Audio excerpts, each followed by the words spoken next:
मंगलाचरण करने के लिए हाथ जोड़ेंगे अपने।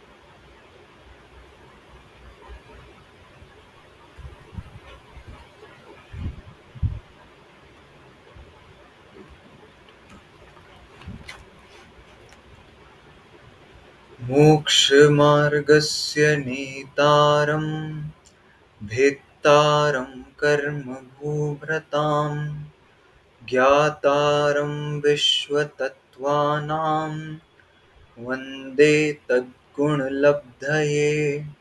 देवादिदेव 1008 श्री आदिनाथ भगवान की जय। आचार्य भगवान श्री उमा स्वामी महाराज की जय। 3,9 करोड़ महामुनिराजों की जय। हम सभी का तत्वार्थ सूत्र के अष्टम अध्याय का स्वाध्याय चल रहा था, जिसमें हमने बंध के भेदों को पढ़ना चालू करा था, जिसमें से 4 प्रकार के बंध होते हैं ये समझा था। प्रकृति बंध, प्रदेश बंध, स्थिति बंध, अनुभाग बंध। इसमें से प्रकृति बंध को लेकर के हम आगे बढ़े थे, और प्रकृति बंध मूलतः 8 प्रकार का होता है। ज्ञानावरण, दर्शनावरण, वेदनीय, मोहनीय, आयु, नाम, गोत्र और अंतराय। ये 8 मूल प्रकृतियां होती है कर्मों की। ठीक है, कल एक क्वेश्चन राइज हुआ था कि कर्मों की प्रकृतियों की सीक्वेंस इस प्रकार से क्यों ली गई। ठीक है, तो सबसे पहले जीव का मुख्य गुण ज्ञान दर्शन है। ठीक है, तो इसीलिए ज्ञानावरण और दर्शनावरण कर्म को सबसे पहले लिया गया। अब इसमें भी ज्ञान दर्शन साथ होता है, तो कनिका दीदी का जैसा क्वेश्चन था कि क्या बोलते हैं, ज्ञान को पहले और दर्शन को बाद में, स्पेसिफिकली यही था। दर्शन ज्ञान भी कर सकते थे, लेकिन सूत्र में शब्द, जिस शब्द में अक्षर कम होते हैं उसको पहले ग्रहण किया जाता है। ठीक है, जिसमें अक्षरों की संख्या कम होती है उसको पहले लिखते हैं सूत्र बनाते समय, और जिसमें अक्षरों की संख्या ज्यादा होती है उसको बाद में लिखा जाता है। इसीलिए ज्ञानावरण में अक्षर कम है, ज्ञान में अक्षर कम है, इसीलिए ज्ञानावरण को पहले लिखा और फिर दर्शनावरण को बाद में लिखा। ठीक है, तो पहले मुख्य गुण थे। कौन कौन से मुख्य गुण थे? ज्ञानावरण और दर्शनावरण, ये 2 मुख्य गुण थे। इसी मतलब ज्ञान और दर्शन ये मुख्य गुण थे, इसीलिए इन पर जो आवरण करने वाले थे, इसीलिए ज्ञानावरण दर्शनावरण सबसे पहले लिखे। फिर सुख दुख का वेदन जीव को होता है, जीव आत्मा पर उसका अफेक्ट पड़ता है। ठीक है, तो इसीलिए वेदनीय उसके बाद लिखा गया। आत्मा पर अफेक्ट पड़ रहा है सीधे सीधे उसका। ठीक है, अब वेदनीय जो है, वो वेदनीय कभी भी बिना मोहनीय के अपना फल नहीं दे सकता। ठीक है, वेदनीय है और मोहनीय नहीं है, तो वेदनीय कभी भी बिना मोहनीय के अपना फल नहीं दे सकता। इसीलिए वेदनीय कर्म का फल मोहनीय पर डिपेंडेंट होता है, इसलिए वेदनीय मोहनीय को साथ में लिखना पड़ा। जैसे जब 13वें गुण स्थान में होते हैं, जब केवली अवस्था होती है, तो केवली अवस्था में असाता वेदनीय का उदय है। एक प्रश्न उठता है हमेशा कि केवली भगवान आहार नहीं करते। ठीक है, तो उसके लिए एक आंसर निकलता है कि भगवान के असाता वेदनीय का उदय तो है, आहार की अपने को जो आहार संज्ञा है, वो आहार संज्ञा आती क्यों है, भूख लगती क्यों है? तो भूख लगती इसलिए है क्योंकि हमारे असाता वेदनीय का उदय होता है, इसीलिए भूख लगती है।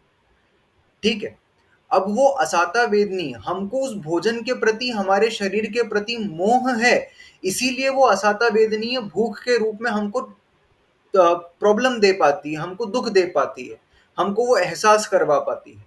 अगर मोहनीय नहीं होगा, इस शरीर के प्रति और भोजन के प्रति मोह नहीं होगा, तो वो असाता वेदनीय आ भी जाए तो भी हमको फर्क नहीं पड़ेगा। ठीक है, तो उधर केवली भगवान के क्या होता है, केवली भगवान के सत्ता में असाता वेदनीय तो है। ठीक है, लेकिन मोहनीय नहीं है, इसीलिए उनको आहार संज्ञा की कुछ वो जरूरत ही नहीं पड़ती, आहार की आवश्यकता नहीं होती है, तो इसीलिए वो कवलाहार नहीं करते।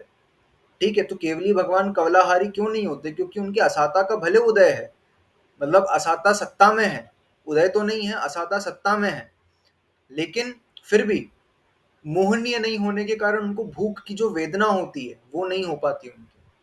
ठीक है, तो वेदनीय, अगर किसी भी चीज में हमको सुख और दुख का वेदन हो रहा है, जैसे हमारा कोई इष्ट वियोग हो गया, कोई हमारा प्रियजन था उसका वियोग हो गया हमसे।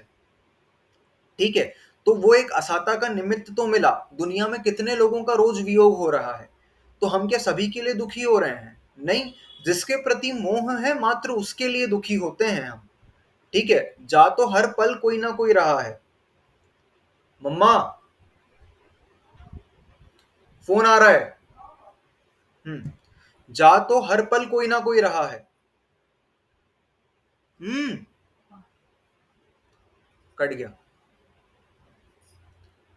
ठीक है, वो देखो फिर से आ रहा है, अरे राम। हाँ, जा तो हर पल कोई ना कोई रहा है, लेकिन हम उसके प्रति दुखी होते हैं जिसके प्रति हमारा मोह होता है। इसीलिए वेदनीय का फल मोहनीय पर निर्भर करता है, इसीलिए वेदनीय मोहनीय को साथ में लिया गया। फिर उसके बाद आयु नाम गोत्र को पहले लिया और अंतराय को बाद में लिया, जबकि अंतराय पहले नष्ट हो जाता है आयु नाम गोत्र से। ठीक है, अंतराय तो घातिया कर्म है ना, तो अंतराय घातिया कर्म है, वो पहले नष्ट हो जाता है। और आयु नाम गोत्र ये अघातिया कर्म है, ये बाद में नष्ट होते हैं। ठीक है, तो भी अंतराय को अंत में लिया। तो इसका कारण ये है कि अंतराय कर्म अपना फल आयु नाम और गोत्र के अनुसार देता है। ठीक है, दो कारण है कि अंतराय को आखिरी में लिया गया। सबसे पहले अंतराय में एक है वीर्यांतराय। वीर्यांतराय मतलब शक्ति होना। तो ये जो गुण है, शक्ति का जो गुण है, ये शक्ति का गुण प्रत्येक द्रव्य में है। ठीक है, पुद्गल में भी अपनी शक्ति है, जीव में भी अपनी शक्ति है, धर्म अधर्म आकाश काल द्रव्य में भी अपनी अपनी शक्तियां हैं। पुद्गल की शक्ति तो हमको साक्षात देखने मिलती है। ठीक है, कर्मों की शक्ति के कारण ही हम अभी तक संसार में परिभ्रमण कर रहे हैं। ठीक है, कर्मों में शक्ति नहीं होती हमको रोके रखने की यहाँ पर, तो हम कब के सिद्धशिला पहुंच चुके होते। ये पुद्गल की शक्ति हमको साक्षात देखने मिलती है। ठीक है, कोई भारी चीज हमसे टकरा जाए तो हमको दर्द होगा, ये पुद्गल की शक्ति हमको देखने मिल रही है। ठीक है, तो जो वीर्य गुण है ये मात्र जीव तक सीमित नहीं है। ये वीर्य गुण जो है ये प्रत्येक द्रव्य में पाया जाता है। अब कोई चीज अगर कॉमन हो जाए तो उसमें क्या होता है, उसकी इंपॉर्टेंस थोड़ी सी कम हो जाती है। ठीक है, जैसे ज्ञान दर्शन जो गुण था, वो ज्ञान दर्शन गुण जीव का प्रधान गुण था, उस पे किसकी मोनोपोली है, जीव की मोनोपोली है उसके ऊपर। वो ज्ञान दर्शन जो गुण है वो पुद्गल धर्म धर्म आकाश काल में नहीं पाया जाता, वो मात्र जीव द्रव्य में पाया जाता है। सुख दुख का वेदन जो है वो मात्र जीव द्रव्य करता है, और कोई सा द्रव्य नहीं करता। उस पे जीव द्रव्य की मोनोपोली है, इसलिए उनको पहले लिखे गए। और जो सब में पाया गया उसकी इंपॉर्टेंस थोड़ी सी कम हो जाती है, इसलिए उसको अंत में लिखा गया। एक कारण ये अंतराय को आखिरी में लिखने का। और दूसरा कारण ये कि अंतराय जो है उसका फल आयु नाम और गोत्र के अनुसार मिलता है। ठीक है, अंतराय कर्म अपना फल आयु नाम और गोत्र के अनुसार देता है। जैसे दानांतराय एग्जाम्पल लेकर के समझते हैं। दानांतराय कर्म है, अंतराय कर्म की उत्तर प्रकृति है। अब दानांतराय, अगर आप आयु देख लो, आप देव आयु में दान नहीं दे सकते, आप तिर्यंच आयु में दान नहीं दे सकते, आप नरक आयु में दान नहीं दे सकते। तो अंतराय कर्म आप दान कौन से पर्याय में दे सकते हो, मात्र मनुष्य पर्याय में। तो आप मनुष्य आयु के अनुसार ही वो फल देगा। ठीक है, फिर उसके बाद देखो नाम कर्म। अब नाम कर्म में यदि आपकी हीनाधिक अंगोपांग हैं, ठीक है, अगर आपके कोई शरीर का अंग नहीं है या कोई अधिक अंग है, तो ऐसे जीव जो होते हैं जिनको देखो वाइट स्पॉट्स हो जाते हैं शरीर में। अब वाइट स्पॉट्स भी दो प्रकार के होते हैं। अगर किसी को वाइट स्पॉट्स शरीर में विजिबल है बाहर से, वो आहार नहीं दे सकता। जिसके ऐसे छोटे मोटे हो गए, शरीर में छुपे हुए हैं, ठीक है, उसके लिए ऐसा है कि चल जाएगा। लेकिन अगर शरीर में प्रकट दिखते हैं, वो व्यक्ति फिर आहार नहीं दे सकता। ठीक है, ये किस पर निर्भर करा, उसका शरीर ऐसा क्यों हुआ, नाम कर्म के कारण उसका शरीर ऐसा हुआ। ठीक है, तो नाम कर्म हीनादिक अंगोपांग हो गए, कोई शरीर का अंग बना ही नहीं, डेवलप ही नहीं हो पाया। ठीक है, या फिर कोई एक्स्ट्रा अंग आ गया आपके शरीर में। एक्स्ट्रा अंग मतलब कभी कभी जैसे हमने देखे ना, किसी प्रकार के लोग होते हैं जिनका एक जैसे मतलब शरीर एक है लेकिन आधे आधे हो गए। एक शायद पंजाब के दो लड़के हैं, और उनके पैर तक का तो शरीर एक है और धड़ दो हो गई उनकी। ठीक है, वो दो लोग हैं। तो इस प्रकार का शरीर हो गया, ये अधिक अंगोपांग हो गए उनके। ठीक है, या फिर उनके नाम कर्म में ऐसा कुछ हुआ कि उनकी इंद्रिय अच्छे से डेवलप नहीं हो पाई। वो देख नहीं सकते तो अब वो आहार नहीं दे सकते, वो बोल नहीं सकते तो अब वो आहार नहीं दे सकते। ठीक है, उनकी ये इंद्री जो थी वो डेवलप ही नहीं हो पाई अच्छे से। तो ये अंतराय कर्म जो है ये नाम कर्म पर भी अपना फल देता है। नाम कर्म के अनुसार आप दान नहीं दे सकते अगर इस प्रकार का आपका नाम कर्म है। गोत्र कर्म, अब आपका शरीर भी बहुत सुंदर है, आप बहुत हृष्ट पुष्ट भी हो, एकदम अच्छा शरीर है,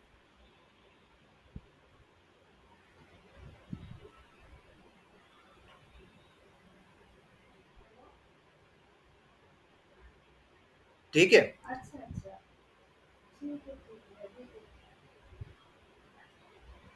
उधर जा,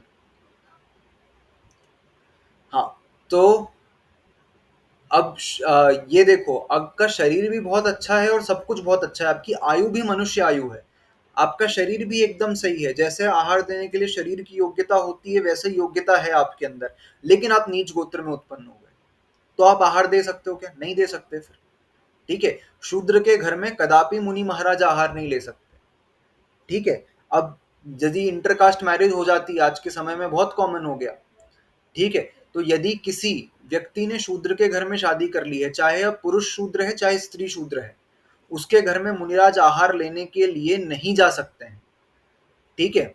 बाकी ब्राह्मण क्षत्रिय वैश्य हो उनके घर में आहार देने जा सकते हैं, भले ही वो हो गया है लेकिन वो उच्च गोत्र में है, तो आपका शरीर भी सब कुछ अच्छा था, लेकिन आपका गोत्र जो है वो नीच गोत्र हो गया, तो अब आप अंतराय आ गया आपको, आप दान नहीं दे सकते अब आप, ठीक है। तो ये अंतराय कर्म जो है, ये अंतराय कर्म आयु, नाम और गोत्र के अनुसार अपना फल देता है, इसीलिए इसको इसके बाद लिखा गया। और दूसरी चीज ये कि ये जो उसमें वीर्य गुण है ये सभी द्रव्यों में पाया जाता है, तो कॉमन चीज होने के कारण उसकी इंपॉर्टेंस भी कम हो गई, इसीलिए उसको अंत में लिखा गया। ये सीक्वेंस इस कारण से बनी है कि सबसे पहले ज्ञानावरण को ग्रहण किया, फिर दर्शनावरण को ग्रहण किया, फिर वेदनीय के साथ मोहनीय को किया, क्योंकि दोनों का फल साथ साथ में मिलेगा, बिना मोहनीय के वेदनीय फल नहीं दे पाएगा। फिर आयु, नाम, गोत्र, ये सब का फल जैसा होगा उसके अनुसार अंतराय कर्म अपना फल देता है, ठीक है। इसीलिए इन तीनों के बाद अंतराय कर्म को ग्रहण किया गया, ठीक है। ये 8 कर्मों की मूल 8 प्रकृतियां कर्मों की होती है। इसके बाद क्या है, इसके बाद इन सब की उत्तर प्रकृतियां कितनी कितनी होती है, तो इन सब की उत्तर प्रकृतियां होती है, सबसे पहले ज्ञानावरण कर्म की 5 उत्तर प्रकृतियां हैं जो हमने समझ ली थी। जो मति ज्ञान पर आवरण करे वो मति ज्ञानावरण, जो श्रुत ज्ञान पर आवरण करे वो श्रुत ज्ञानावरण, जो अवधि ज्ञान पर करे वो अवधि ज्ञानावरण, जो मनः पर्यय ज्ञान पर करे वो मनः पर्यय ज्ञानावरण, और जो केवल ज्ञान पर आवरण करे वो केवल ज्ञानावरण। ये 5 उत्तर प्रकृतियां किसकी होती है? ज्ञानावरण कर्म की। दर्शनावरण कर्म की 9 उत्तर प्रकृतियां होती है। सबसे पहले तो 4 दर्शनावरण, कौन कौन से? चक्षु दर्शनावरण, अचक्षु दर्शनावरण, अवधि दर्शनावरण और केवल दर्शनावरण। ये कल हमने समझे थे। क्या होता है चक्षु दर्शनावरण? जो ज्ञान होने से, ज्ञान होने से पहले, दर्शन क्या होता है? ज्ञान होने से पहले वस्तु का जो सामान्य प्रतिभास है उसको दर्शन कहा गया। अब यदि वो दर्शन, वो जो देखना है वो चक्षु इंद्रिय के माध्यम से होता है, तो वो चक्षु दर्शन में कहलाएगा, और उस चक्षु दर्शन पर आवरण करने वाला चक्षु दर्शनावरण है। और वही ज्ञान के पहले जो दर्शन हो रहा है वो चक्षु इंद्रिय के अलावा अन्य किसी इंद्रिय से हो, किस किस से? स्पर्शन, रसना, घ्राण, कर्ण, इसके अलावा मन से भी यदि हम किसी चीज के पदार्थ के बारे में सामान्य अवलोकन कर रहे हैं, सोच रहे हैं सामान्य से, ठीक है। ज्ञान के पहले की सूक्ष्म प्रोसेस है वो, एकदम मिनिमम, बहुत थोड़ी देर के लिए होती है, तो वो हमने थोड़ी देर के लिए भी करी यदि, किसके द्वारा? मन के द्वारा भी, अथवा स्पर्शन, रसना, घ्राण और कर्ण इंद्रिय के द्वारा। जैसे मैंने एग्जाम्पल बताया था कि बेसन सिके यदि, तो हमको जो एक खुशबू आई, अब काय की आई, वो जब अपन विषय पर चले गए तो ज्ञान होना चालू हो गया, लेकिन एक खुशबू आई जो बात है ना, वो दर्शन है, ठीक है। तो वो अचक्षु दर्शन है क्योंकि घ्राण इंद्रिय के माध्यम से हो रहा है, ठीक है। तो इसी प्रकार से चक्षु इंद्रिय के अलावा अन्य किसी इंद्रिय से जब दर्शन होता है तो वो अचक्षु दर्शन कहलाता है, और जब उस पर कोई आवरण कर दे तो वो अचक्षु दर्शनावरण करना है, ठीक है। जैसे यही मैंने बताया था कि फ्लू हो जाए यदि, तो फ्लू होने के कारण अब नाक से हमको सुगंध भी नहीं आती ना दुर्गंध आती है, अब ना दर्शन हो पा रहा है ना ज्ञान हो पा रहा है। तो दर्शन किस कारण से नहीं हो पा रहा है? वो अचक्षु दर्शनावरण कर्म के कारण से। और ज्ञान किसके कारण नहीं हो पा रहा है? तो वो मति ज्ञानावरण कर्म के कारण से, ठीक है। घ्राण इंद्री संबंधी अचक्षु दर्शनावरण कर्म का भी उदय है और घ्राण इंद्री संबंधी मति ज्ञानावरण कर्म का भी उदय है। ठीक है, ये बात क्लियर है। चक्षु अचक्षु, फिर उसके बाद अवधि दर्शन। तो अवधि ज्ञान के पहले जो होने वाला दर्शन है वो अवधि दर्शन होता है, वो सीधे आत्मा से होता है, उसमें किसी इंद्री और मन की सहायता की अपेक्षा नहीं होती है। फिर केवल दर्शन में एक डिफरेंस है, ये सब जो थे ज्ञान के पहले होने वाले दर्शन थे, ठीक है, इसमें कुछ समय का अंतर है, ठीक है, समय का अंतर है, लेकिन केवल ज्ञान और केवल दर्शन ये युगपत होता है। एक शब्द जो जो जो चीजें साथ में होती है उनके लिए शब्द लिखा गया युगपत, ये ध्यान में रखना। केवल ज्ञान और केवल दर्शन ये साथ में होता है, ठीक है। केवल ज्ञानावरण सॉरी ज्ञानावरण कर्म और दर्शनावरण कर्म ये भी साथ में नष्ट होते हैं, और ज्ञान और दर्शन सब साथ साथ में, टाइम डिफरेंस नहीं होता, एक समय का भी अंतर नहीं होता है, ज्ञान दर्शन साथ साथ में होता है केवल ही भगवान को। तो केवल ज्ञान के साथ होने वाला जो दर्शन है वो केवल दर्शन है, और उस पर जो आवरण करने वाला कर्म है वो केवल ज्ञानावरण कर्म है, सॉरी उस पर जो आवरण करने वाला कर्म है वो केवल दर्शनावरण कर्म है। फिर उसके बाद 5 प्रकार की निद्राएं हमने देखी थी। सबसे पहली निद्रा जो हमारी सामान्य से परिश्रम जनित जो निद्रा होती है, थकावट के कारण जो निद्रा होती है, जो हमको नींद आ रही है, आंख बंद हो रही है, वो हमारी है निद्रा। अब उस नींद पर नींद चढ़ जाए जिसके कारण से हमको आसपास की किसी चीज की खबर ही नहीं है। जैसे होता है ना कभी कि चोर इत्यादि आ गए घर में, तो अब वो आवाज भी कर रहे हैं, उनने गेट काट दिया, जाली काट दी, लेकिन हमको सुनाई नहीं दे रहा। क्यों सुनाई नहीं दी वो चीज? क्योंकि हमारे कर्ण इंद्री से ज्ञान ही नहीं हो पाया, इतनी तेज नींद थी, वो नींद पर नींद थी, ठीक है, वो निद्रा निद्रा थी। इसीलिए हमको ऐसे समय में कुछ आभास नहीं हो पाता कि आसपास लाइट चली गई, गर्मी का मौसम है, तो भी हम सो रहे हैं और हमको पता ही नहीं चला, ठीक है, बाहर बारिश हो गई, बादल गरज रहे हैं रात को और हमको पता ही नहीं चलता है, इतनी गहरी नींद होती है, ठीक है। तो ये कौन सी नींद है? ये निद्रा निद्रा है। फिर प्रचला क्या थी? प्रचला मतलब इससे भी गहरी नींद थोड़ी सी। उसमें क्या हो रहा है, हमारा शरीर लटक जा रहा है, हमको पता नहीं चल रहा। अ,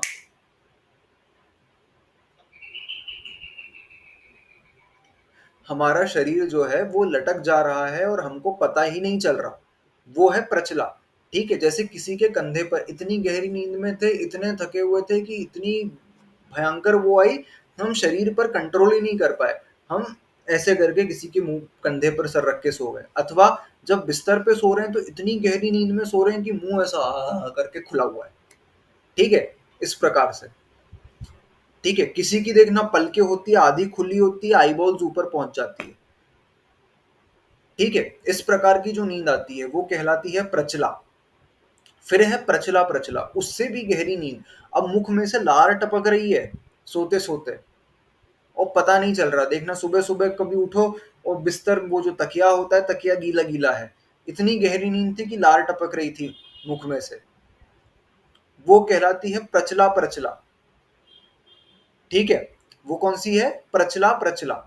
अथवा प्रचला प्रचला में मुख से बड़बड़ आना, क्या हो रहा है, सपने में जो देख रहा है वो सपने में देख करके वास्तव में बोल रहा है, उसको समझ में नहीं आ रहा कि सपना क्या है और असली दुनिया क्या है, ठीक है। वो सपने में जो बातें कर रहा है वही बोल रहा है। ये किस में होता है? प्रचला प्रचला, अथवा स्त्यान वृद्धि में भी इसको ग्रहण कर सकते हैं, ठीक है।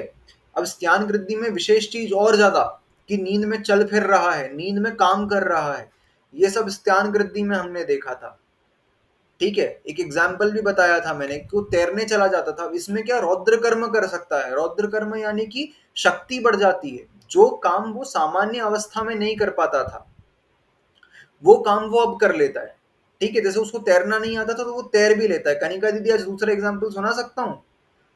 हाँ, सुनाओ। ठीक है। एक घर की बहू थी, वो क्या करती थी, वो रात को सोई, अब उसने क्या करा, अपने गहने वगैरह होते थे वो रात को उतार करके रखे, उसने कान की बाली उतार करके रखी, अथवा सोने के कड़े इत्यादि जो थे वो उतार करके रख दिए, चेन उतार करके रख दी और वो सो गई। अब वो क्या करी, रात में उठी और जा करके घर से बाहर निकल गई, मतलब उठी एज इन की नींद में ही उठी, और जा करके घर से दूर, बहुत दूर गई, और एक जगह पर जाकर के एक बड़ी सी चट्टान थी, ठीक है, बड़ी चट्टान, उसको उसने उठा लिया और उसके नीचे दबा दिया और चट्टान वापस रख दी, ठीक है, और आकर के वापस सो गई। अब अगले दिन सुबह उठ के खुद ही ढूंढ रही है कि कहाँ गए मेरे जो जेवरात थे, वो कहाँ गए, उसको पता ही नहीं है कहाँ गए, ठीक है। फिर अगले दिन रात को सोई, वहां गई, चट्टान उठाई और वापस ले आई अपने सामान, ठीक है। अब वो चट्टान इतनी बड़ी कि आदमी नहीं उठा पाए, ठीक है। जो अच्छा हष्ट पुष्ट आदमी है, जिम जाता है, वजन उठाता है, वो इतनी बड़ी चट्टान नहीं उठा पाए, इतनी बड़ी चट्टान थी, और उस अकेली औरत ने करके उठा ली। तो क्या होता है, जैसे 3-4 दिन फिर देखा, किसी ने उसको फॉलो करा, तब समझ में आया कि भैया ये तो ऑल्टरनेट डे, एक दिन रख रही है और एक दिन ला रही है, एक दिन रख रही है, एक दिन ला रही है। तब पता चला कि ये स्त्यान वृद्धि कहलाती है।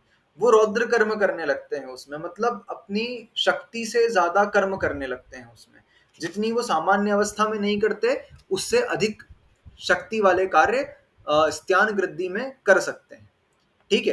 आहट का इंट्रोडक्शन, इस कहानी के सभी पात्र काल्पनिक है। यार मुझे आहट आहट जैसे सीन आते सामने, उसमें दिखाते थे ऐसी स्टोरीज। हाँ, इस उसमें दिखाई जाती थी ना, कोई है, आहट, ठीक है, और फियर फाइल्स इस सब में आते थे। बहुत देखे यार, बचपन में मजा आता था, ठीक है। फिर उसके बाद ये हमने 5 प्रकार की निद्राएं देख ली। कौन कौन सी हो गई निद्राएं ये? सबसे पहले निद्रा, निद्रा निद्रा, प्रचला प्रचला प्रचला और स्त्यान वृद्धि। अब इसके बाद हमने वेदनीय कर्म देखा था, सद असद वेद्य। वेदनीय कर्म के 2 भेद हैं, ठीक है, साता वेदनी, असाता वेदनी। अब वेदनीय कर्म क्या करता है, ये हमारी आत्मा को सुख और दुख का वेदन कराता है। इसका पुद्गल पर इफेक्ट नहीं पड़ता। कौन सी प्रकृति है ये? जीव विपाकी है, ठीक है। इसका अफेक्ट जो होता है ये जीव पर पड़ता है। ये किसको अफेक्ट करती है? जीव को अफेक्ट करती है, पुद्गल को अफेक्ट नहीं करती। ये जो हम कहते हैं कि साता वेदनीय के उदय से हमको सामग्री इत्यादि मिल जाएगी, ठीक है, ये व्यवहार कथन है, ये उपचार से कहते हैं हम, ठीक है। जबकि साता वेदनीय सामग्री पर अफेक्ट नहीं करती। ये किस पर कर रही है? जीव पर कर रही है। सामग्री किसके क्षयोपशम से आएगी? सामग्री लाभांतराय कर्म के, भोगांतराय कर्म के, उपभोगांतराय कर्म के क्षयोपशम से। भोजन सामग्री, भोग सामग्री, अथवा कुछ धन प्राप्ति, लाभ इत्यादि जो होगा, ये अंतराय कर्म के कारण से होगा। ये जो अफेक्ट कर रही है, ये किसको कर रही है? जीव को कर रही है। अब वो सामग्री पर यदि वो जीव खुश होता है, ठीक है, वही सामग्री आने पर जीव खुश हो जाए, तो वो उसके साता वेदनी का उदय। और वही सामग्री आने पर उसके विकल्प बढ़ गए और वो इतना परेशान हो गया कि इसको अब मैनेज कैसे करूं मैं, इतना पैसा आ गया कि इसको मैनेज कैसे करूं, और वो परेशान हो रहा है, उसमें उसके विकल्प बढ़ रहे हैं, विशुद्धि कम हो रही है, तो वो असाता वेदनी का उदय माना जाएगा, ठीक है। तो ये जो हम कहते हैं कि ये जो कथन है सामग्री बढ़ती है वेदनीय से, नहीं, वो सुख और दुख का वेदन करा रही है हमारी आत्मा को, ठीक है। यदि हमारे निराकुलता का भाव है, विशुद्ध परिणाम है, बहुत तीव्र कषाय नहीं है, ठीक है, विशुद्धि है मन में, तो साता वेदनी का उदय है। और हम किसी चीज के प्रति बहुत आकुल व्याकुल हो रहे हैं, निराकुलता नहीं आ पा रही है मन में, ठीक है। हम इंद्रिय सुख आता है तो बहुत एकदम हर्षित हो जाते हैं और बहुत वो हो जाते हैं, दुख आने पर एकदम दुखी हो जाते हैं, डिप्रेस हो जाते हैं। तो समझ के चलना कि ये हमारे थोड़ा बहुत असाता वेदनी का उदय अधिक है, ठीक है। जहां पर हम स्टेबल नहीं रह पा रहे, वो है आपका असाता वेदनी का उदय, और जहां पर हम एक जैसी विशुद्धि के साथ चल रहे हैं, वो साता वेदनी का उदय कहलाता है, ठीक है। अब ये वेदनीय कर्म, इस प्रकार से हमने 3 कर्म देख लिए। कौन कौन से? ज्ञानावरण, दर्शनावरण और वेदनीय। इन 3 कर्मों की हमने उत्तर प्रकृतियां समझ ली सारी। अब है मोहनीय कर्म, ठीक है। मोहनीय कर्म के लिए सूत्र नंबर 9 लिखा है। सूत्र नंबर 9 निकालेंगे, समझने में थोड़ा सा कठिन है, लेकिन इसको समझने का प्रयास करेंगे, और सूत्र भी बड़ा है, ठीक है। मैं टुकड़ों टुकड़ों में पढ़ूंगा इसको, देखना ध्यान से। अगर सामने ग्रंथ है तो पेन से मार्क करते जाना उसमें कि सूत्र को पढ़ना कैसे है। दर्शन चारित्र मोहनिया, कषाय कषाय वेदनियाख्या, स्त्री द्वि नव षोडश भेदाः, सम्यक्त्व मिथ्यात्व तदुभयान्य, कषाय कषायौ, हास्य रत्यरति, शोक भय जुगुप्सा, स्त्री पुन नपुंसक वेदा, अनंतानुबंध्य, प्रत्याख्यान प्रत्याख्यान विकल्पाश्चैकशः क्रोध मान माया लोभाः। दर्शन, संजुलन छोड़ा है तुमने। अच्छा सॉरी, हाँ, प्रत्याख्यान प्रत्याख्यान संज्वलन विकल्पाश्चैकशः क्रोध मान माया लोभाः। दर्शन चारित्र मोहनिया कषाय कषाय वेदनियाख्या स्त्री द्वि नव षोडश भेदाः सम्यक्त्व मिथ्यात्व तदुभयान्य कषाय कषायौ हास्य रत्य रति शोक भय जुगुप्सा स्त्री पुन नपुंसक वेदा अनंतानुबंध प्रत्याख्यान प्रत्याख्यान संज्वलन विकल्पाश्चैकशः क्रोध मान माया लोभाः। दर्शन चारित्र मोहनिया कषाय कषाय वेदनियाख्या स्त्री द्वि नव षोडश भेदाः सम्यक्त्व मिथ्यात्व तदुभयान्य कषाय कषायौ हास्य रत्य रति शोक भय जुगुप्सा स्त्री पुन नपुंसक वेदाः अनंतानुबंध प्रत्याख्यान प्रत्याख्यान संज्वलन विकल्पाश्चैकशः क्रोध मान माया लोभाः। एक बार कनिका दीदी बोलेगी और एक बार सोनालिका बोलेगी। बोलो कनिका दीदी। दर्शन चारित्र मोहनिया कषाय कषाय वेदनीयाख्या स्त्र द्विनव षोडश भेदः सम्यक्त्व मिथ्यात्व तदुभया तदुभयान्यकषाय कषायो हास्य रत्य रति शोक भय जुगुप्सा स्त्री पुन्नपुंसक वेद अनंतानुबंध्य प्रत्याख्यान प्रत्याख्यान संजुलन विकल्पाश्चैकशः क्रोध मान माया लोभः। हाँ शुड आई रिपीट? नहीं नहीं, बढ़िया नहीं। था, सही था। हाँ सोनालिका। दर्शन चारित्र मोहनिया कषाय कषाय वेदनीयाख्या स्त्री द्वि नव षोडश भेदाः सम्यक् मिथ्यात् तदुभयान्य कषाय कषायो हास्य रत्य रति शोक भय जुगुप्सा स्त्री पुन नपुंसक वेदा अनंतानुबंधे प्रत्याख्यान प्रत्याख्यान संज्वलन विकल्पाश चैक्षः क्रोध मान माया लोभः।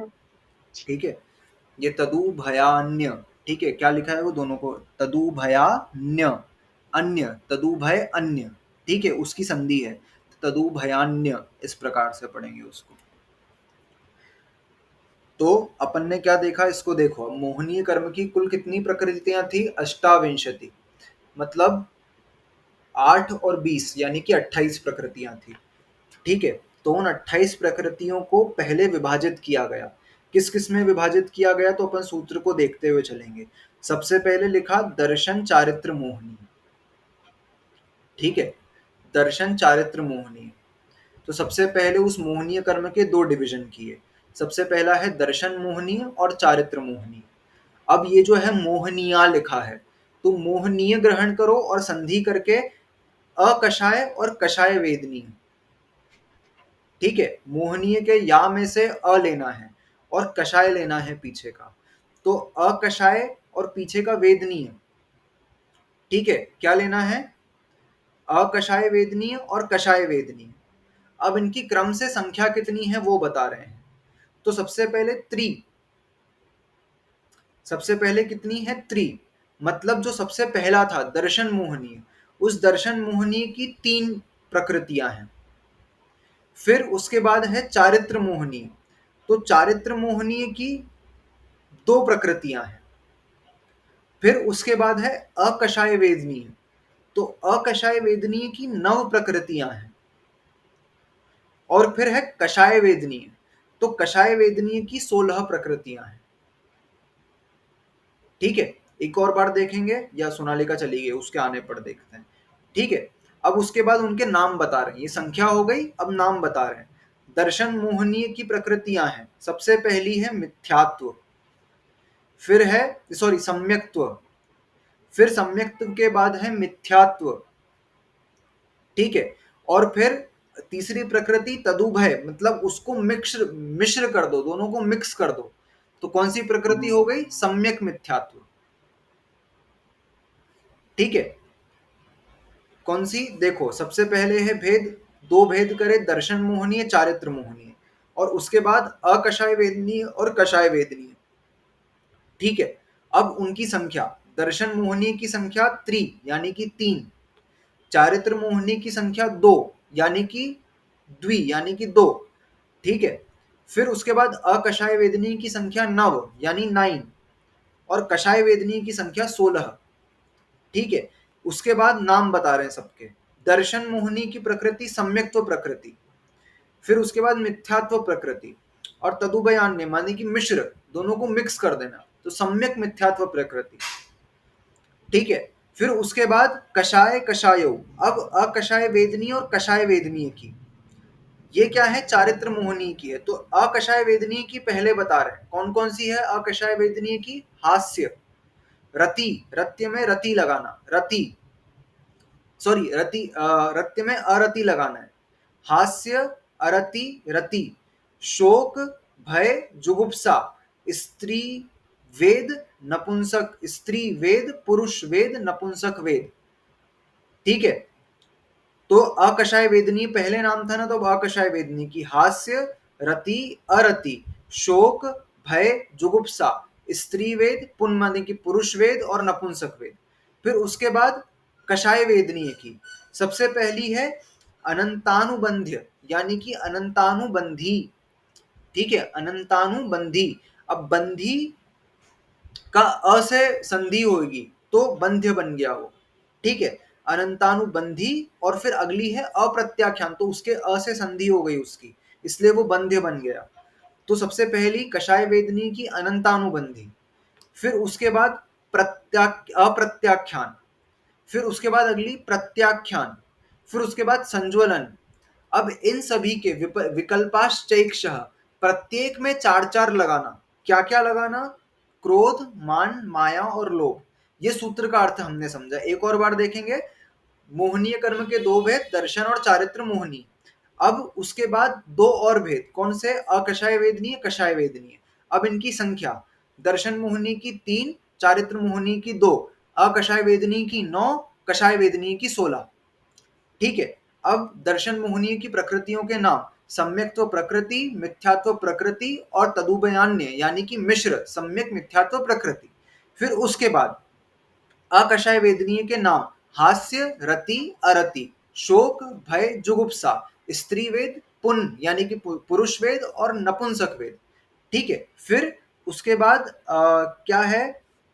कषाय वेदनीय की अनंतानुबंधी, अप्रत्याख्यान, प्रत्याख्यान, संज्वलन, विकल्पाश्चैक्षः, चारों के चार चार विकल्प बनेंगे। प्रत्येक में क्या लगाना? क्रोध, मान, माया, लोभ। तो अनंतानुबंधी क्रोध मान माया लोभ, अप्रत्याख्यानावरण क्रोध मान माया लोभ, प्रत्याख्यानावरण क्रोध मान माया लोभ, और संज्वलन क्रोध मान माया लोभ।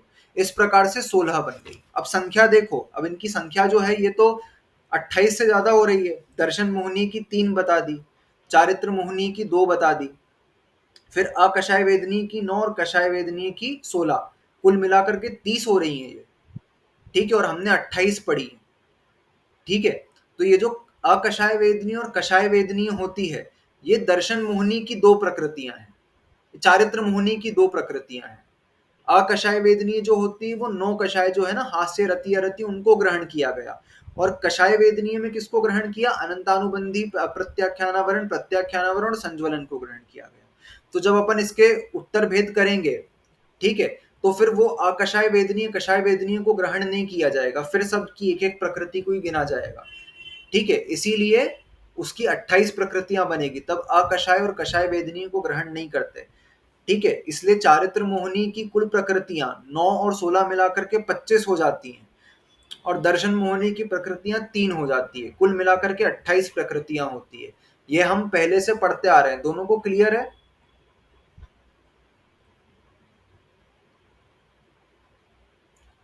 ठीक है, तो अपन अब एक एक को समझते हैं। सबसे पहले दर्शन मोहनी। अब मोहनीय कर्म क्या कर रहा है? तो मोहनीय कर्म हमारा स्वरूप प्रकट नहीं होने दे रहा, हमारे स्वरूप का भान नहीं होने दे रहा हमको। हमारा स्वरूप कैसा है? उसमें क्षायिक सम्यक्त्व है। ठीक है, सम्यक दर्शन, क्षायिक सम्यक दर्शन है हमारा स्वरूप, उसको प्रकट नहीं होने दे रहा। वो किस कारण से नहीं होने दे रहा? दर्शन मोहनीय कर्म नहीं होने दे रहा है। अब इस दर्शन मोहिनी की 3 प्रकृतियां हैं, सम्यक्त्व, मिथ्यात्व और सम्यक मिथ्यात्व। सम्यक्त्व प्रकृति जो होती है, अब ये जो सम्यक्त्व प्रकृति है, मैंने एक एग्जाम्पल लिया था कि दर्शन मोहिनी के जो 3 टुकड़े हैं, ये जो इसमें बंध किसका होता है, बंध मात्र मिथ्यात्व का होता है, और उस मिथ्यात्व जो है वो मेन प्रकृति है उसकी, उस मिथ्यात्व के 3 टुकड़े हो जाते हैं। कौन कौन से 3 टुकड़े होते हैं, मिथ्यात्व, सम्यक मिथ्यात्व और सम्यक्त्व। अब इसको समझा कैसे था हमने कि मिथ्यात्व जो है वो जैसे फ्रिज में से निकाली हुई आइसक्रीम के समान है।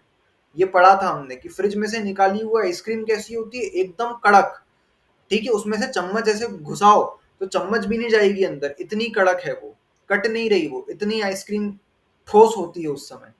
ऐसी मिथ्यात्व प्रकृति है, पूरे के पूरे सम्यक दर्शन का घात कर देती है, इतनी ठोस प्रकृति है, ठीक है, पूरे के पूरे सम्यक दर्शन को नष्ट कर देती है, वैसी प्रकृति है। फिर हम उसमें आइसक्रीम को थोड़ी देर 15 मिनट बाहर छोड़ दें तो अब वो ऐसी हो जाएगी कि उसमें से चम्मच से लेकर के हम उसको काट सकते हैं। ऐसी है सम्यक मिथ्यात्व प्रकृति। अब थोड़ी सी हीन हो गई उसकी शक्ति, थोड़ी सी कम हो गई उसकी शक्ति। अब क्या कर रही है, अब सम्यक मिथ्यात्व प्रकृति जब उदय में आएगी तो ना वो सम्यक दर्शन का घात कर पा रही है, ना वो मिथ्यात्व में पहुंचा पा रही है, वो कुछ मिले जुले से परिणाम है। उस जीव को ना सम्यक दृष्टि कहा जा सकता है ना मिथ्या दृष्टि कहा जा सकता है, ठीक है, तो उसके मिले जुले से परिणाम है, वो कंफ्यूज्ड अवस्था में है कि ये सही है कि ये सही है, कौन सा गुण स्थान बनेगा इससे, हैंड रेस करो।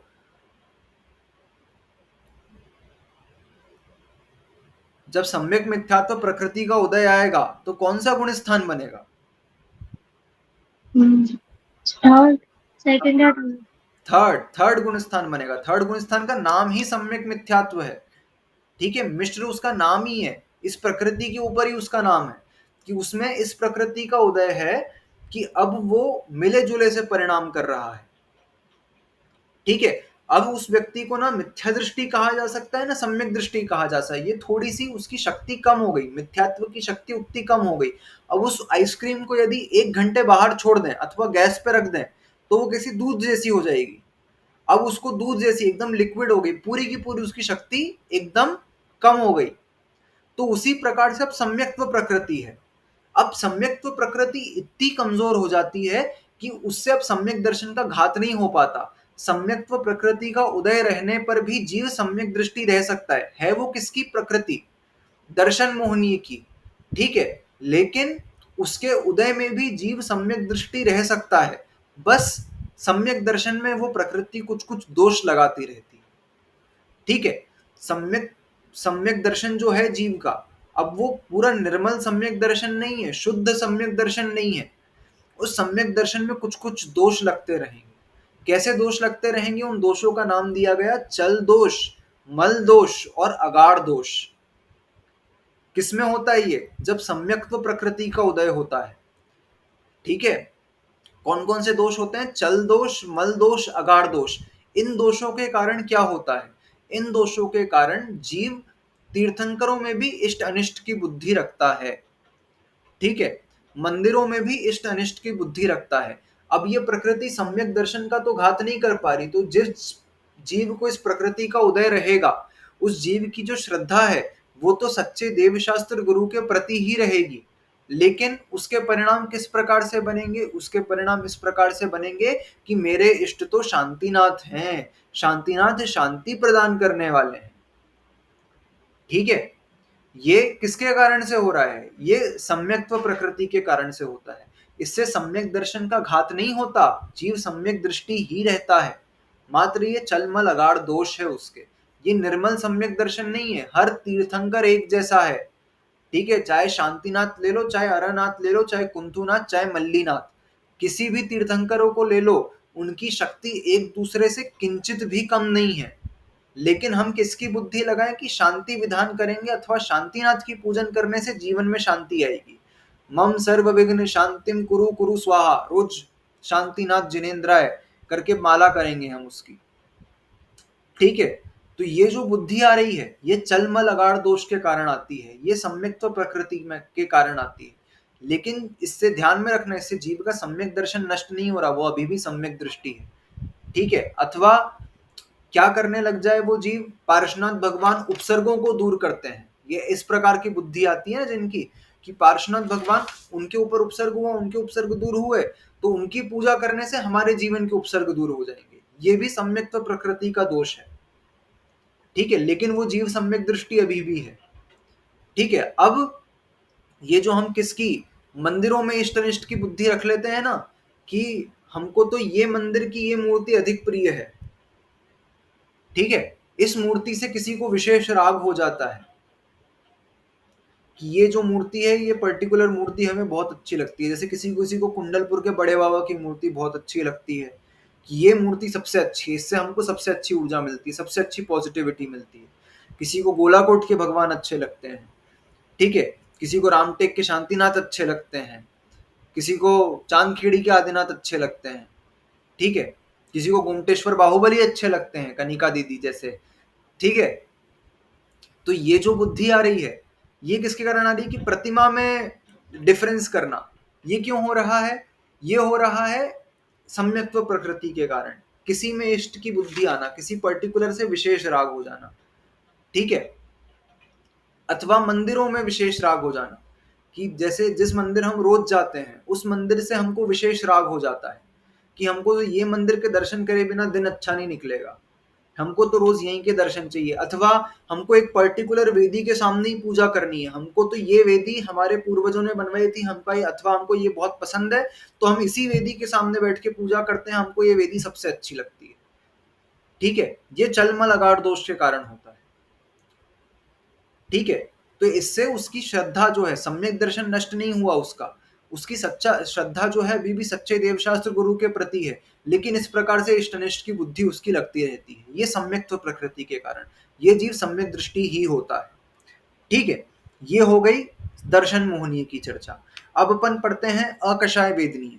अकषाय वेदनीय चारित्र मोहनी की पहली टाइप है अकषाय वेदनीय, और इस अकषाय वेदनीय के 9 टाइप्स हैं। इनको अकषाय वेदनीय क्यों लिखा, क्योंकि ये आत्मा का बहुत घात नहीं कर रही है, थोड़ी सी कषाय जैसी है, बहुत कर्म बंध में इसका कोई रोल नहीं है, ठीक है, कोई बहुत मेजर रोल प्ले नहीं करती है कर्म बंध में, इसीलिए इसको अकषाय वेदनीय लिखा गया, ठीक है। बहुत ज्यादा से आत्मा की आकुल व्याकुल परिणाम इस प्रकृति के कारण नहीं होते हैं। कौन कौन सी होती है, सबसे पहली है हास्य। हास्य यानी कि जिस कर्म के उदय से हमको हंसी आए, बहुत ज्यादा हंसी आए, वो कहलाती है हास्य। फिर है रति।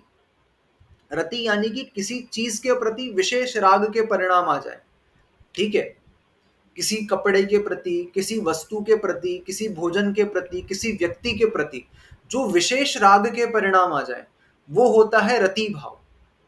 ये किस कर्म के उदय से, ये रति नाम के कर्म के उदय से। फिर उसके बाद किसी चीज के प्रति विशेष घृणा का भाव आने लग जाए, उससे हेट्रेड होने लग जाए, वो होएगा अरति के प्रति, अरति काम कर्म के कारण, अरति। फिर हास्य, रति, अरति, शोक, जिस कर्म के उदय से हमको शोक उत्पन्न हो, ठीक है, बहुत मन में पीड़ा होती है जिस कारण से, वो शोक। भय यानी कि जिस कर्म के उदय से हमको डर लगे, वो भय। जुगुप्सा यानी कि ग्लानि भाव आ जाना, हम कोई चीज देख लें जो देखने में अच्छी नहीं है, ठीक है, अथवा किसी बीमार व्यक्ति को देख लें, किसी के मलिन शरीर को देख लें, ठीक है। अब शरीर में से क्या होता है कि हमको बहुत अधिक वो होता है, कभी कोई बीमार हो जाए तो उसके शरीर में से कभी कभी हमको बहुत स्मेल आने लग जाती है, अथवा हम किसी मल मूत्र इत्यादि पदार्थ को सड़क पर देख लें, ठीक है, किसी ऐसा होता है ना, किसी ने वॉमिट कर दिया, वो देख के दूसरे को वॉमिट हो जाता है, ठीक है, वो कौन से कर्म के कारण हो रहा है, जुगुप्सा। वो जो एक ग्लानि भाव आता है किसी घृणित पदार्थ को देख करके, किसी के मलिन शरीर को देख करके, वो होता है जुगुप्सा के कारण, ठीक है, जुगुप्सा। फिर अब वेद क्या होता है, तो वेद 3 प्रकार का, स्त्री वेद, पुरुष वेद, नपुंसक वेद, ये भाव वेद की बात हो रही है यहाँ पर, ठीक है। अब जिस व्यक्ति को, जिस जीव को स्त्री वेद का उदय होगा, उसको क्या होगा, पुरुष के प्रति रमण करने की इच्छा होगी, ठीक है, उसको काम सुख किससे संतुष्ट होगा, वो पुरुष के प्रति सुख होगा, ठीक है। फिर पुरुष वेदी यदि कोई होता है, तो उस पुरुष वेदी को क्या होता है, स्त्री के प्रति रमण करने के भाव होते हैं, ठीक है, वो काम सुख किससे संतुष्ट होगा, स्त्री से, ठीक है। और फिर नपुंसक वेद जो होता है, वो नपुंसक वेद जो होता है वो दोनों के प्रति रमण करने की इच्छा करता है। ठीक है, वो व्यक्ति जो है वो स्त्री में भी रमण करेगा और वो पुरुष में भी रमण करेगा। ये भाव वेद होता है। द्रव्य वेद और भाव वेद दोनों का अलग अलग काम है। ठीक है, हाँ, द्रव्य वेद और भाव वेद दोनों में मिसमैच भी हो सकता है। ठीक है, जैसे द्रव्य से कोई पुरुष है और उसके अंतरंग से स्त्री वेद का उदय आ जाए यदि, तो अब वो पुरुष होकर भी पुरुष में रमण करने की इच्छा रखेगा। यदि किसी स्त्री के द्रव्य से स्त्री है, शरीर स्त्री का मिला है, ठीक है, ये जो शरीर इत्यादि मिलता है ये नाम कर्म से मिलता है। ठीक है, जो अंगोपांग शरीर के मिले वो नाम कर्म से मिले हैं। शरीर पुरुष का मिलेगा वो नाम कर्म से मिलेगा। डिफरेंस समझना, वेद कर्म से शरीर की रचना नहीं होती है। शरीर में पुरुष के चिन्ह है तो वो नाम कर्म के कारण है, लेकिन अंतरंग से कैसे भाव है। अंतरंग से यदि पुरुष में रमण करने की इच्छा किसी की है तो वो उसके स्त्री वेद के कारण है। ठीक, भले ही बाहर से पुरुष है। ठीक है, अब कोई स्त्री है, उसके यदि स्त्री में ही रमण करने के भाव होते हैं तो उसको कहेंगे उसका पुरुष वेद का उदय है। इसको कहते हैं वेद वैषम्य। क्या कहते हैं? वेद वैषम्य। अंदर और बाहर का वेद, जो द्रव्य वेद है और भाव वेद है, उसको मैच नहीं होना आपस में। ठीक है, ये कहलाता है वेद वैषम्य। ये वेद वैषम्य जो होता है ये मनुष्यों और तिर्यंचों में पाया जाता है। ठीक है, ये बाहर का है, ये अंदर का वेद है। ठीक है, इसको शरीर से बिल्कुल रिलेट नहीं करना। शरीर का वेद नाम कर्म से बनेगा। ठीक है, वो नाम कर्म के उदय से होगा। तो ये किस किस में पाया जाता है? वेद वैषम्य, जिसको आज के समय में हम बोलते हैं ना होमोसेक्सुअल्स जो होते हैं, ठीक है, या बायसेक्सुअल्स, नपुंसक वेदी हैं अंदर से, वो क्या कर रहे हैं? उनका दोनों में रमण करने का भाव होता है। तो ये जो वेद वैषम्य है ये नारकियों में और देवों में नहीं पाया जाता। नारकियों में द्रव्य वेद भी नपुंसक है, भाव वेद भी नपुंसक है, और देवों में जिसका देव है तो उसका द्रव्य वेद भी पुरुष है, भाव वेद भी पुरुष है, और देवी का द्रव्य वेद भी स्त्री है, भाव वेद भी स्त्री है। मनुष्यों और तिर्यंचों में वेद वैषम्य हो सकता है। ठीक है, कि द्रव्य वेद भी पुरुष हो जाए और अंतरंग से स्त्री वेदी हो सकता है वो। ठीक है, लेकिन वेद वैषम्य मोक्ष जाने में बाधक नहीं बनता। ठीक है, स्त्री वेदी भी मोक्ष जा सकता है, पुरुष वेदी भी मोक्ष जा सकता है, और नपुंसक वेदी भी मोक्ष जा सकता है। शर्त यह है कि जो द्रव्य वेद है, जो शरीर है, वो पुरुष का होना चाहिए। ठीक है, अब यदि कोई पुरुष है, वो पुरुष अंतरंग से स्त्री वेद है लेकिन बाहर से पुरुष है, ठीक है, तो भी वो मुनि दीक्षा ले सकता है। हम जब सिद्ध चक्र विधान करते हैं तो उसमें 3 अर्घ चढ़ाते हैं। स्त्री वेदी सिद्धों को अर्घ चढ़ाया जाता है, नपुंसक वेदी सिद्धों को अर्घ चढ़ाया जाता है, और पुरुष वेदी सिद्धों को अर्घ चढ़ाया जाता है। सिद्ध चक्र विधान में 3 अर्घ आते हैं। ठीक है, तो जो मुनिराज जिनको यहाँ पर स्त्री वेद का उदय था, ठीक है, वो जब मोक्ष गए तो उनको स्त्री वेदी सिद्ध कहा गया। जो मुनिराज जिनको नपुंसक वेद का उदय यहाँ पर था, वो जब सिद्ध गए तो उनको नपुंसक वेदी सिद्ध कहा गया, और जिनको पुरुष वेद का उदय था वो जब सिद्ध गए तो उनको पुरुष वेदी सिद्ध कहा गया। ठीक है, तो ये जो वेद वैषम्य है, ये वेद वैषम्य मोक्ष जाने में बाधक नहीं है। कंडीशन ये है कि द्रव्य वेद पुरुष का होना चाहिए, नहीं तो मुनि दीक्षा हो ही नहीं पाएगी। ठीक है, तो बाहर से शरीर पुरुष का होना चाहिए, अंतरंग वेद कुछ भी हो तो चलेगा। ठीक है, मोक्ष जाने में बाधक नहीं बनता वेद। ये होता है अपनी 9 कषाय, जिसको अकषाय वेदनीय कहा। अब कषाय वेदनीय क्या होती है? तो कषाय वेदनीय होती है, सबसे पहले है अनंतानुबंधी। इसको नाम से समझना, जो अनंत का अनुबंध कराए, जो अनंत संसार को बढ़ाए, वो है अनंतानुबंधी। ठीक है, जो हमको संसार में अनंत काल तक भटकाए, वो है अनंतानुबंधी। ठीक है, इस अनंतानुबंधी के उदय में क्या होगा? क्या होगा? सम्यक दर्शन भी प्रकट नहीं होगा और चारित्र भी प्रकट नहीं होगा। ठीक है, ना दर्शन प्रकट होने देगी ना चारित्र प्रकट होने देगी। अब यही दोनों चीजें यदि प्रकट नहीं हो पाएगी तो फिर मोक्ष कैसे जा पाएंगे? ठीक है, तो जो अनंत संसार का परिभ्रमण कराती है, अनंत का अनुबंध कराती है, ठीक है, जो 6 महीने से अधिक समय तक चलती है, यदि किसी के प्रति द्वेष भाव 6 महीने से अधिक समय तक चलता है तो नियम से अनंतानुबंधी कषाय है। ठीक है, आप मिथ्या दृष्टि ही हो, अनंतानुबंधी। हाँ दीदी। Thanks for letting me know कि मैं मिथ्या दृष्टि ही हूँ। मेरी है बहुत लोगों से 6 महीने से पुरानी कषाय, यार क्या करूँ मैं? ठीक है, ऐसे नहीं, अपने को क्षमा भाव धारण कर लेना उनके प्रति। ठीक है, जैसे पार्शनाथ और कमठ का बैर चला, ये 10 भवों तक चला। ठीक है, हमने किसी के प्रति बैर बांध लिया, तो अब क्या होगा, अब उसके प्रति हमने बैर बांध लेंगे हम यदि, तो कमठ का बैर 10 भव तक चलता रहा, वो अनंतानुबंधी कषाय थी उसकी। पार्शनाथ हर भव में क्षमा करते गए उसको। ठीक है, तो ऐसे हमको 10-10 भव तक किसी के प्रति संबंध रखना है, तो हमको उसके प्रति कषाय रखनी चाहिए। और यदि हमको नहीं रखना है तो देखो, जानो और जाने दो। ठीक है, सबसे बढ़िया सूत्र जीवन जीने का, देखो, जानो और जाने दो। अच्छा लगता है तो ग्रहण करो, नहीं लगता है तो जाने दो। द्वेष भाव नहीं रखना किसी से। ठीक है, मतलब छोड़ दो, क्षमा कर दिया भाई, हम न्यूट्रल हैं तेरे प्रति, हमको ना तेरे से प्रेम है ना तेरे से द्वेष है, कुछ नहीं है इन दोनों में से। तेरे को जो करना है सो कर, ऐसा न्यूट्रल भाव रख लो, द्वेष नहीं करो किसी के प्रति। हाँ भैया। अरे लेकिन अगर कोई, जैसे हमारे मन में द्वेष नहीं हो, लेकिन बार बार अगर कोई उकसाए अपने को, फिर बार बार उकसाए, बार बार क्षमा करते जाओ। ठीक है, अथवा उसके तो प्रति फिर न्यूट्रल भाव सामने धारण कर वाला लो भी कि तो भाई तू तो हावी कर। हो सकता है ना। ठीक है, वो सामने उस, वाला भी तो हावी हो सकता है ना, अगर जैसे जैसे कोई पार्शनाथ इसमें पर तो। कमठ 10 भाव तक हावी हुआ। ठीक है, अब वो तो अपन बोल सकते हैं कि वो पार्शनाथ भगवान थे। ठीक है, वो 10 भाव मुनि बने, इसीलिए उनका इतना चलता है। ठीक है, लेकिन हमको भी अभ्यास तो कर सकते हैं ना एटलीस्ट। अब वो बार बार उकसा रहा है हमको, तो हम उस चीज के प्रति वो करने लग जाए, उसको इग्नोर करने लग जाए। ठीक है, उससे हम अपने परिणामों की विशुद्धि को खत्म नहीं कर लें, वो इंपॉर्टेंट बात है यहाँ पर। ठीक है, हम हमारी परिणामों की विशुद्धि को यहाँ पर एकदम जीरो नहीं कर लें कि उसने उकसाया और हम इतने क्रोधित हो गए कि हमने पट से जवाब दे दिया। उसने उकसाया तो हम 2 मिनट चुप रह लेना। सबसे बेस्ट तरीका बताता हूं मैं अपने गुस्से को कंट्रोल करने का। क्या तरीका है कि अगर कोई कुछ बोलता है, ठीक है, जो हमको नहीं अच्छा लग रहा और बार बार कर रहा है, तो वो बोल रहा है और आपको गुस्सा है और आप प्रतिक्रिया दो, उससे पहले आप एक कायोत्सर्ग कर लो। ठीक है, 9 बार नमोकार पढ़ लो। ठीक है, ये आपने कर लिया और आपकी कषाय तुरंत के तुरंत उदय में नहीं आ पाएगी, आपको निमित्त नहीं मिला, तो वो कषाय वहीं के वहीं उपशमित हो जाएगी। सबसे बेस्ट तरीका है, 9 बार नमोकार पढ़ने में 1 मिनट से अधिक नहीं लगना है।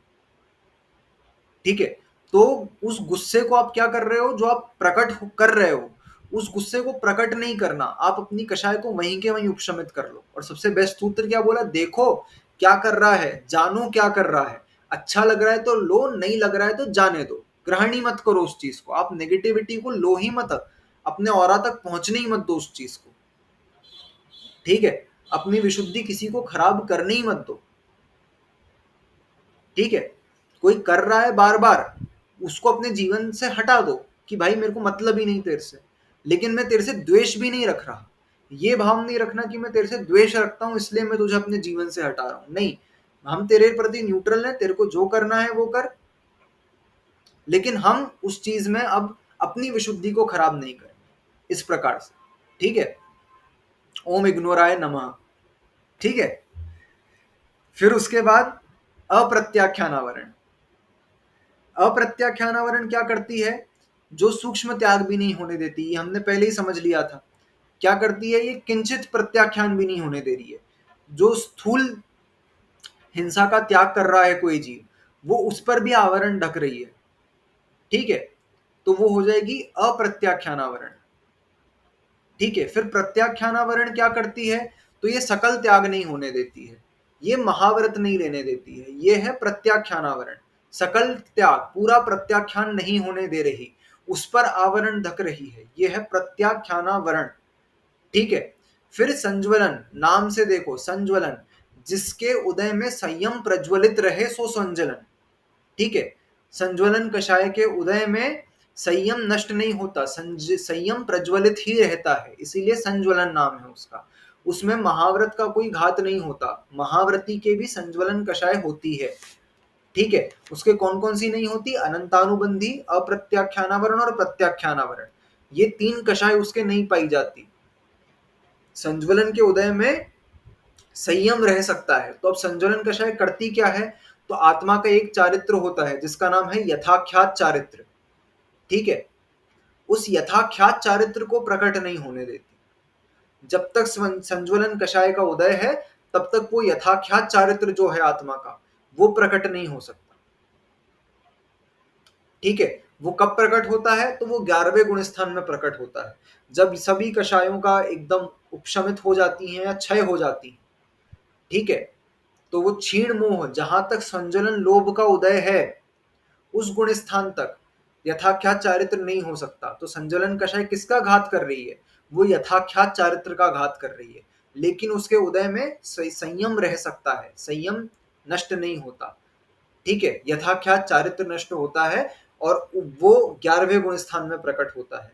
उपशांत मोह, क्षीण मोह, इस गुण स्थान में यथाख्यात चारित्र प्रकट होता है। तो संज्वलन किसका घात कर रही है, यथाख्यात चारित्र का। अब इन सभी के 4-4 विकल्प हैं।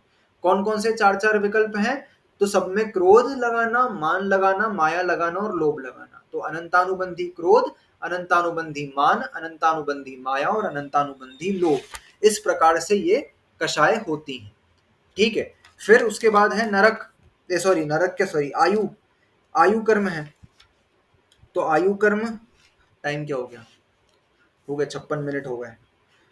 तो आयु कर्म और नाम कर्म अपन लेंगे कल, ठीक है। नाम कर्म में तो मेरे ख्याल से 1-1.5 क्लासेस लग जाएगी पूरी की पूरी, क्योंकि नाम कर्म की 93 प्रकृतियां होती है, ठीक है।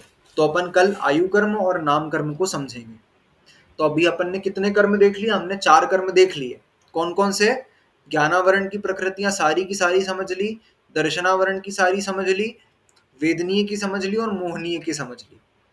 अब फिर आयु, नाम, गोत्र और फिर अंतराय, इन सबको करके अपना प्रकृति बंध का प्रकरण पूर्ण होगा, ठीक है। आज अपन ने जो एक सूत्र देखा, मोहनीय कर्म की पूरी डिटेल समझी अपन ने, वो समझ में आया। अथवा हमने एक नई चीज, कर्मों की सीक्वेंस इस प्रकार से क्यों बनती है, ये हमने देखा। ये 2 चीजें हमारी आज कुछ नई हमको समझ में आई हैं, ठीक है। ये दोनों क्लियर हैं, जिन्होंने भी क्लास पूरी अटेंड करी अथवा जिन्होंने जितनी करी उनको उतना उतना क्लियर है, ठीक है। कुछ डाउट हो तो पूछ लीजिए।